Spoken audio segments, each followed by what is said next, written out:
Kaikuren ustez, ekoizpen arduratsua da esnea egunero jasotzea eta 8 ordu baino lehen gure ontziratze plantara eramatea. Kaiku kilometro zero, ekoizpen arduratsuko esnea.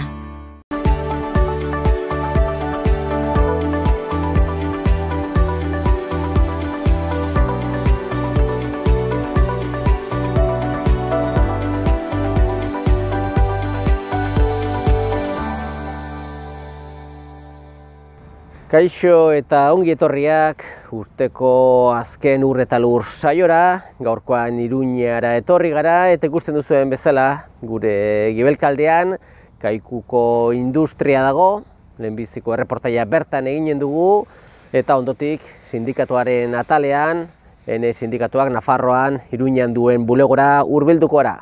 Besterik gabe, Ander Aldanondo esperoan dugu eta berarekin sartuko gara Kaikuren egoitzetara.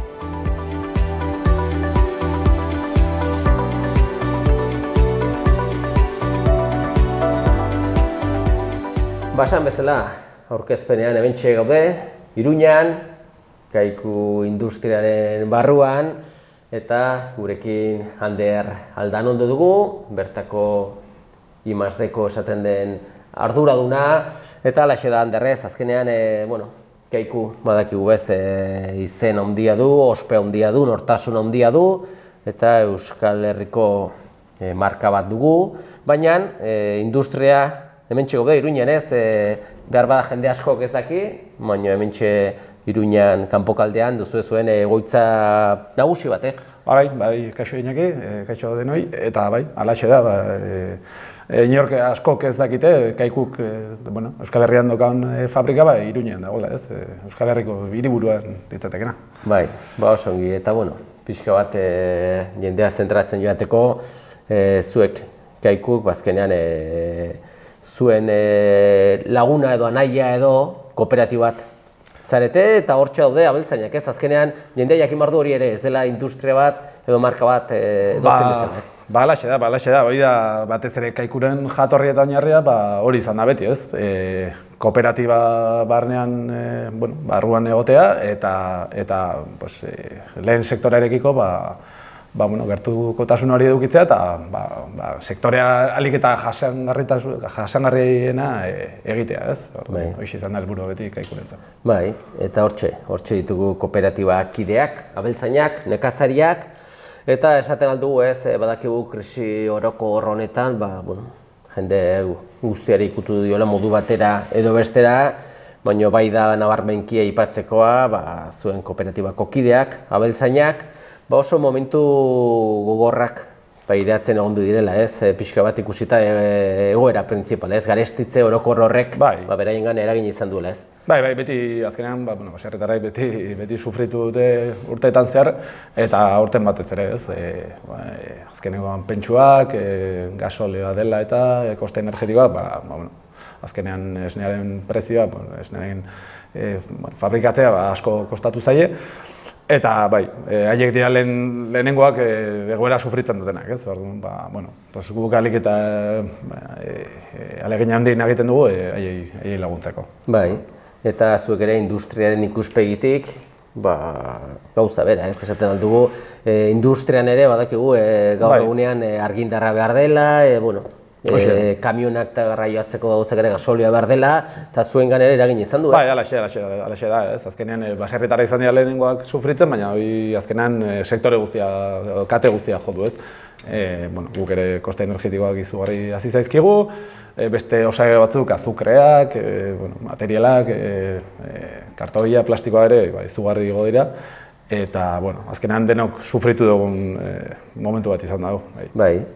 Eta alde horretatik, badakigu abeltzainak askok utzi, behar baten batek utzi ere egin izan duela, kopurua gutxitu, eta beraientzat ezinbestekoa da ez, bereiek esnea ekoizten dute, kalitatezko esnea, eta beraien diru sarrera nagusia hori da. Azkenean esnea litroko zenbat ordaintzen zaien, eta kasu honetan kooperatibaren barruan, ez? Kooperatibako buruak edo eramaten dutena beraiei litroko zenbait ordaintzen zaien, eta badirudi gorakada bat izan dela pixko bat, hauspo pixko eta eman duna, ez? Bai, beti, Kaikuren helburua beti izan da estatuko bataz bestekoa, baino gehiago ordaintzea, ez?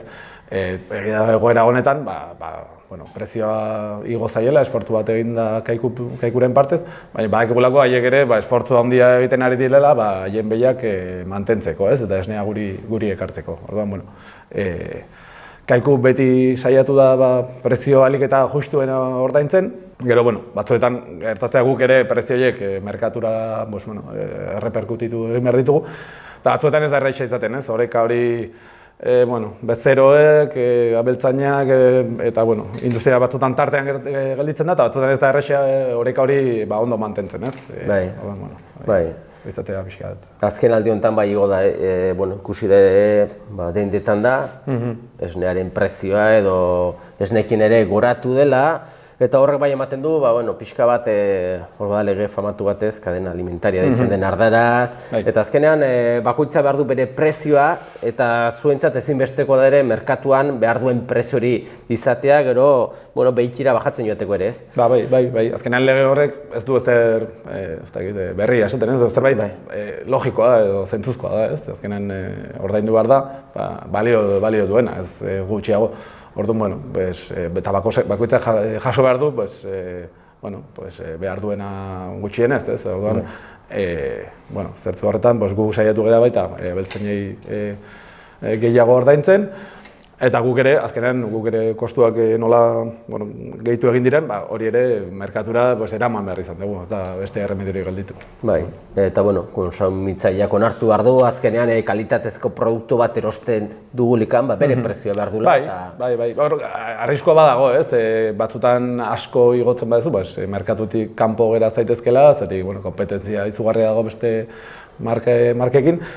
Eta, arriskoa badago, merkatutik kanpo utzaitzaketela, prezioa gehiegi edo asko igotzen baduzu, orduan oreka hori da, hor mantendu behar dugu, hori da zaila. Bai, eta beltzainak egongo dire zenbaitzuk begira ere, eta esan dute, goratu dute, baina izugarrizko zuloa indugu, eta ez da nahikoa, hori ere ulertu behar da, ez? Bai, ez logo, arrazoia izango dute eta alaxe izango da, ez urte askotan sufritu dute, orain, igoera etorri da.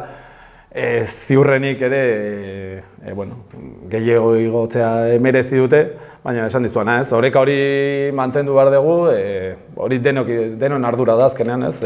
Prezioen igoera, ez bakarrik industriena, gero, kontsumitzaileak ere kontziente izan behar dira horretaz, eta erosten dutenean, ardurarekin erosi.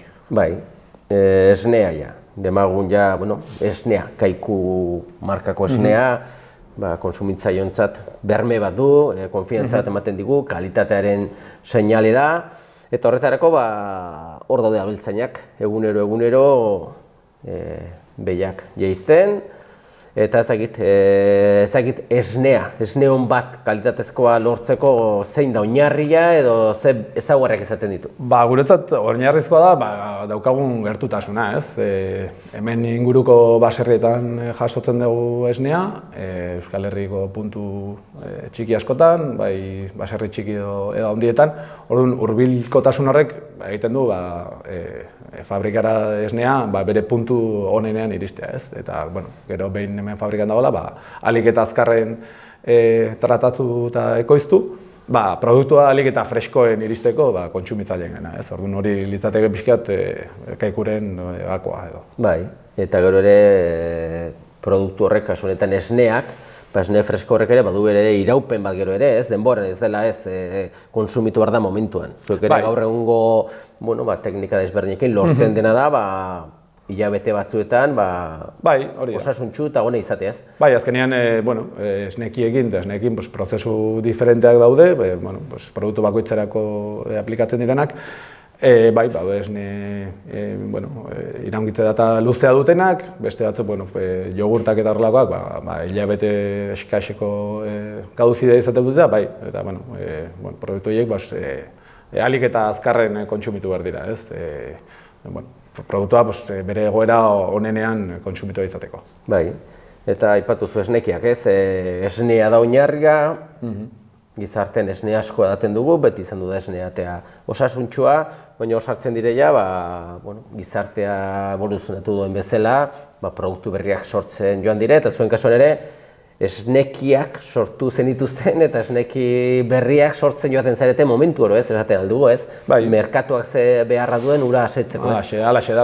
Azkenean, esnea izan zen oinarria, baina, ikusten genuen esnean bakarrik zegoela balioa, ez? Orduan, hori ere, baserritarrei ere esnearen balioa eman behar zitzaien, eta hartarako sortu ziren esnekiak, ez? Eta esnekiak, ikusten duzuen bezala, orain pilaka, ez? Esneki klase diferenteak, merkatuak, kontsumitzaileek gauza asko eskatzen dituzte, gauza berriak, urtero.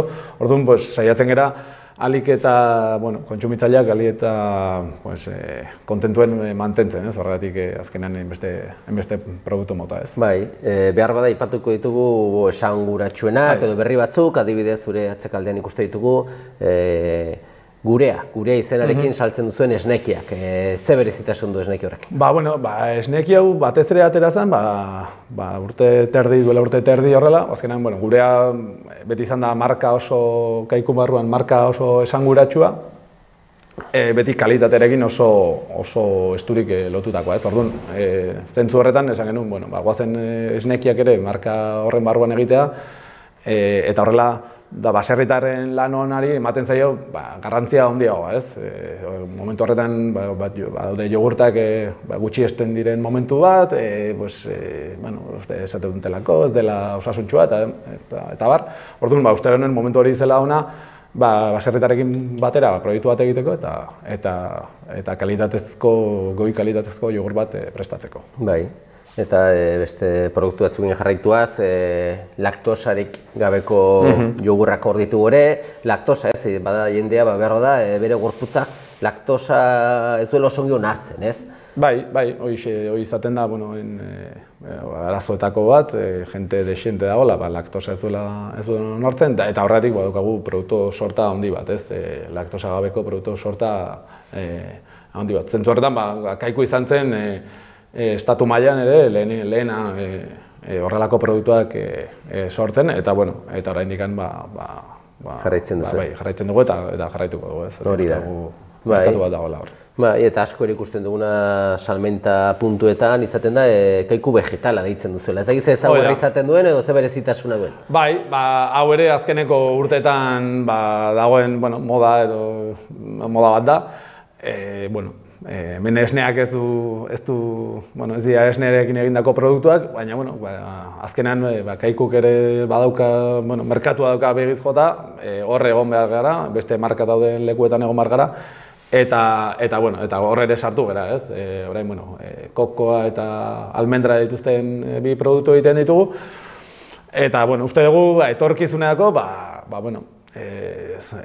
izango dela familia importante bat izan daitekeela, eta kontraesan bat dirudien arren, gu ere denak bezala hor merkatuan egon behar gara eta negozioa diversifikatu eta... Bai, hori da, konsumitzailea baldin bada, zuela esnea edo esnekiak maite, beste atal hori ere zuek kalitatezko ere gai zarete egiteko ere. Bai, hori da, azkenen badago jendea laktosa intolerantea dena edo alergiak dituena, orduan aukera bat ematen diegu guk ere produktu hauekin ez. Bai.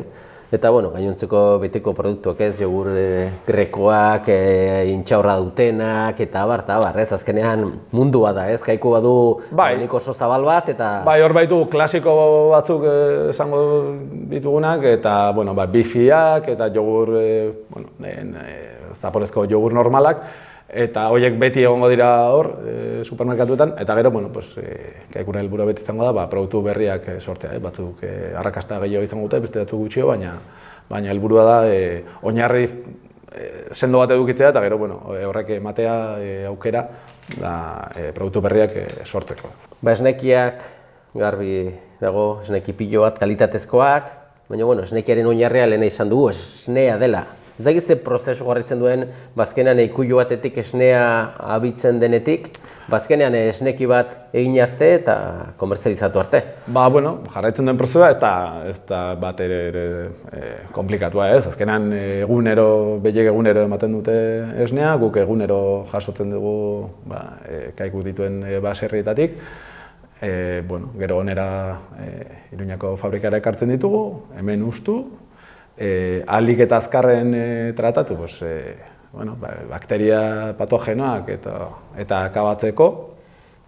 Eta bueno, gero, behin hori eginda gero, prozesuan sartzen dugu, ekoiztera sartzen dugu esnea, eta bueno, hortikan errezeta asko eta desberdin asko egiten ditugu, Bai, azkenean, produktu esneki desberdinak dituzuenez, beharran arabera, eta horre bada kudaketa lan handi bat, ez? Bai, ja gero sartzen da, produzioaren lana sartzen da, nola zer prestatu lehenengo, zer bigarren, zer hirugarren, azkenean dena batera ezin da egin, jasotzen dugun esneari irten bidea eman bartzaio, zetik hurrengo gunean esne berria dator, orduan azkar tratatu behar da, guk zortea daukagu, gure fabrika baserrietatik hurbil dagoela, orduan hori egiteko kapaz gerala, baina irten bidea eman bartzaio azkar, alik eta ondoen tratatu esnea, produktua gero kontsumitzaileei alik eta oberen emateko.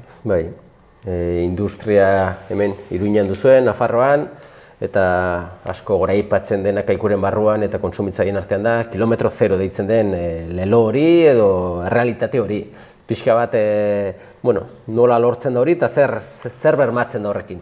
Kilometro zero, azkenean bermatzen dena hurbilkotasun hori, ez? Gu Kaiku enpresa bezala, gure baserretarak hemen egotegatik, mezu hori erraz eman dezakegu, ez? Bertako esnea, bertan produzitua, eta bertan saldua, ez? Orduan, horrek esan nahi du, kilometro zero, hortan jartzen dugu azpimarra edo.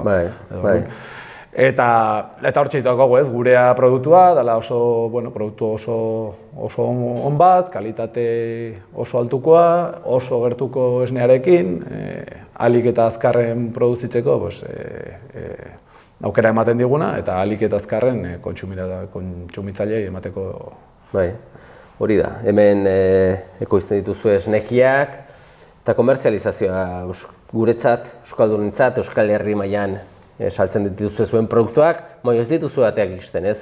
Globalizazioarekin edo pixka bat ere, kalitatea erosi nahi dueneak Euskal Herrikoa aukera badu, ez? Ez egin noraino zabaltzen zareten edo ze kate desberdina dituzu?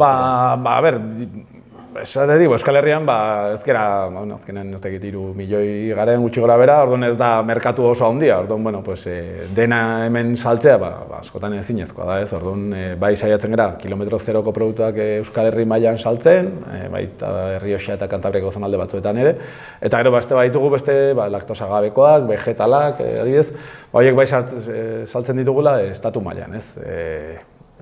Ez da erraza, estatu mailan produktuak saltzea, dagoen konpetentziagatik, ez? Marka ugari daude, estatu mailako marka asko, Europako marka asko ere, orduan ez da erraza izaten hor burua ateratzera, ez? Baina bai, gure ideia beti izan da, Euskal Herrian oinarri finko bat eduki, eta gero, estatu mailan zabaltzea, ez? Bai, eta ezagit pixot jabukatzen joateko, zeu zaitugu ez, I+D esan dugun departamentu hortako pixko bat buru egiten duna, ez dakit, zuen eguneroko lana zertan datzea edo, zer duzu oinarri? Gu saiatzen gerana da, kontsumitzailea entzuten, lehenik eta behin, etorkizuneko tendentziak eta entzuten, zer datorren bai Ameriketatik, Europatik, zer eskatzen duen kontsumitzaileak etorkizunerako, eta horri irten bide bat ematen, ez? Horren arira produktuak garatzen, eta kalitatezko produktuak garatzen, ahalik eta prezio onenean, ez? Orduan hori izaten, pixkat hori da gure departamentuaren helburua. Bai, eta hemendik ez, azkenean eskerrak eman martzaile, alde batetik zuek zuen lan egiteko hor daude. Egunero, baserritarrak ez, goiza txalde, dizten dutenak berain behiak, edo robotak dituztenak, robotak dizten dituenak, eta horiek bai, urtero zute barkatzen, egunero lan egiten dute, eta bueno. Alaxe da.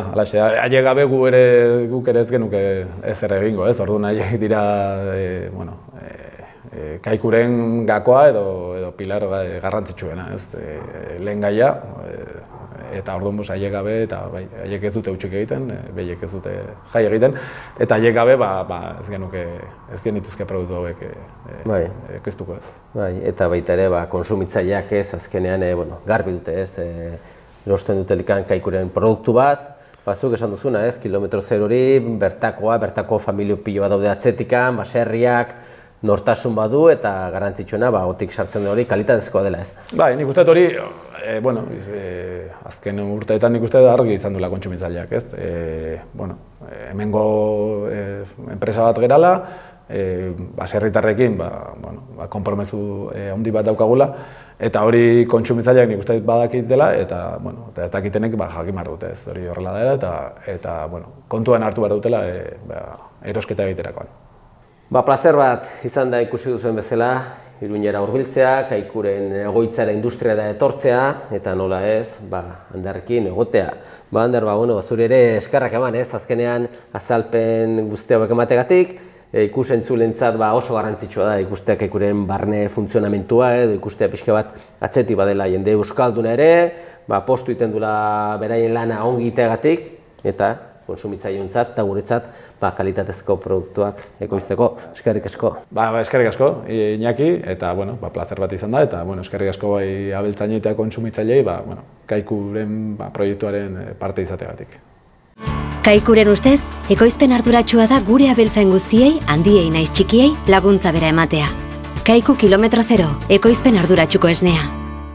Sindikatuaren atalean gaude, eta gurekin Felipe Etxetxikia dugu, bera Nafarrokoen sindikatuko koordinatzailea hementxe gaude, beraien Iruñeko bulegoan, eta Felipe, urtea joan zaigu, eta egia esan urte gogorra izan du da guztiontzat, eta batipat nekazari eta abeltzainentzat ezakit zuek sindikatutik ze aipatzen alduzuen nola joan den urtea. Zuk esan bezala urtea nahiko gogorra izan da, batez ere lehorteak pixka bat markatu du aurtengo urtea eta gero prezioen igoerak, ez? Bai energia eta bai abeltzainak direnentzat batez ere pentsioaren igoera ikaragarria izan da azkeneko 2 urte hauetan eta pixka bat azpimarratzekotan horiek azpimarratuko nituzkenik, ez? Lehorte horrek suteak ere ikusi genituen zenbat sute izan zen eta pixka hortik joan da urtea edo azpimarratzekotan hori azpimarratuko genuke. Sektoretik bizitzea iristen da momentu bat ezinezkoa dela eta hor ikusi da, ez? Hasi dire abeltzain batzuk, buru batzuk behar badak eintzen, esneko behiekin lariten dutenak ere azkenean kontuak ez dire ateratzen. Eta horrek ekarri du pixka bat behar bada esneko behien sektoren zabentzat prezio gorakada bat, auspo bat izatea eta pixka bat eutxitzea, ez? Galdera horixe da, ez? Zergaitik ez da prezio hori lehenago mugitu, ez? Azkeneko 8-10 urtean 30 zentimo inguru ari ziren, batzuk gehiago, beste batzuk gutxiago, eta orain batean 60-era ez dakit iristen diren momentu honetan, baina inguru hortan dabiltza, ez? Ia biderkatu egin da, biderkatu ez, baina ia. Orduan galdera da, zergaitik industria, zergaitik distribuzioak, zergaitik ez duen mugimendu lehenago egin, ez? Esne eskasia somatu dutenean, orduntxe mugitu dira. Eta pixkat nahiko nekazari asko itota zegoenean, askok behia kentzen, batez ere gutxitzen eta azkenean aktiboak galtzen aritu gara eta hori da ulertzen ez duguna, zergaitik ez den mugimendu lehenago eman. Salmenta puntuan ere prezio gorakada bat izan du da, logikoa den bezala, eta horrek ekarri du ez pixka bat ere dana mugitzea ez. Bai, dudik gabe konsumitzaileantzat seguraski ez da berri ona, baina holako gure uste sektore garrantzitsuak elikadura azken finean guztion beharra denez, uste dut zaindu behar dela ez, eta pixka bat gero ere orain jaten dugu eta gero ere jan behar dugu, alde hortatik beti ari gara esaten sektore hau nahiko zaila dela sektore honetan bizitzea, baina aldi berean ikusten dugu alde hortatik sektore segurua ere badela, ez? Biharko egunean ere jendeak jan beharko du eta horrexegatik kongresoan aipatutu genuen bezala nekazarion esku egotea importantea da, ez? Azkenean nahiko estrategikoa delako. Bai, eta denok ez dugu nahi, baina badakigu egunean diru laguntzatik menpekotasun handia dutela nekazari eta abeltzainek, eta beti ere zeharka paken diru laguntzari begira egoten dira. Zeharka eta zuzenean ere bai, askotan, zoritxarrez zuk esan bezala, oraindik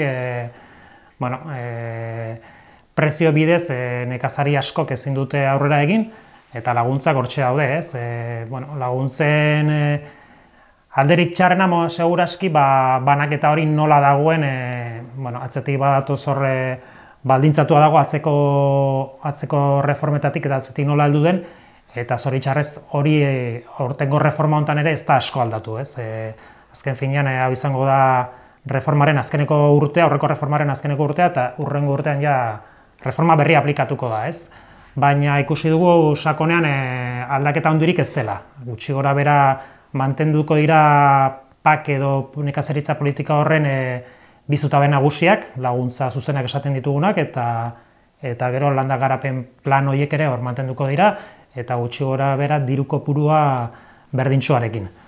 Orduan sakonean aldaketa handirik ez da, baina egia da normatiba aldetik eta bete beharra aldetik desente zaildu dutela. Orduan ikusiko dugu, jendea nahiko urduri dago, manditugu dozena bat txarla Nafarroan zehar, eta pixkat argitu nahian konzeptu berriak eta bete behar berri horiek, eta ikusiko dugu hurrengo urtean nola aplikatzen den, nola gauzatzen den reforma hau. Bai, garrantzitsua da azkenean, sektoretik bizitzen denari laguntzak iriste, badakigu nola jokatzen duten, eta zenbait piztan lego diru laguntza horiek jasotzen dituenak, azien da lurrak landu gabiaia, Bai, hori da, Pakonen bizio nagusia hori da. Azkenean ez dakit ikusten dugu guk ere beharrezkoa dela, eta gaina dirua jartzen da, ez da esan dirurik administrazioa jartzen ez duenik, baina banaketa hortan oraindik uste dugu asko sakondu behar dela. Hasieran, reformaren hasieran, bazirudien esaten da eskubide historikoak, baino referentzia, atzetik datorren referentzia bat delako, horrekin ez da puskatu, eta hasieran bazidurien baietz, ausartuko zirela hori egiten, baina ez da egin. Orduan, pixka bat hori da, horrek zailtzen du banaketa gure ustez justuagoa egitea, eta ikusten dugu aktibitate gutxirekin batzuk izugarrizko paka daukatela. Eta muga horiek oraingo reforman ere oraindik nahiko handiak dira. Orduan akats nagusiena hortxe du pakak, banaketa hori gure ustez ez dela bat ere justua. Osongi, Felipe, ikusten dugu zuek zurean jarraitzen duzuela azkenean nekazari eta biltzainalde borrokatzen, borroka ez da erreza izaten, baina borrokatu behar da ez. Hori da, bai. Mundu guztian nahiko luke bere lanetik bizi eta laguntza gutxiagorekin, eta, hoxe da helburua, baina ikusten dugu, azkenean kontsumitzaileak jendeak jan behar du, eta momentu honetan jatea ez dugu esango garestia denik, baina, mundu guztia jan behar duenez, batzuek nahiko lan badute hortan ere, eta ulertzekoa da, sektore hau alde hortatik subvenzionatuta egotea edo laguntuta egotea. Baina lehen esan bezala, mundu guztiak nahiko luke bere produktuetatik ateratzen duen prezioak berak nolabait markatzea bere errentatasun hori edo nolabait hortatik bizitzea, baina zoritxarrez oraindik laguntzak berriazkoa ditugu. Eskerrik asko, Felipe, azalpen hauek emateagatik eta ongi izan, ongi bukatu urtea. Bai, zuek ere bai, eskerrik asko etortzeagatik eta nahi duzuen arte. Besterik gabe, agur esateko ordua iritsi zaigu, eskerrak eman zuen arretagatik agurtzen gara eta nola ez, guztioi urte bukaera on bat oparoaz. Ongi segi.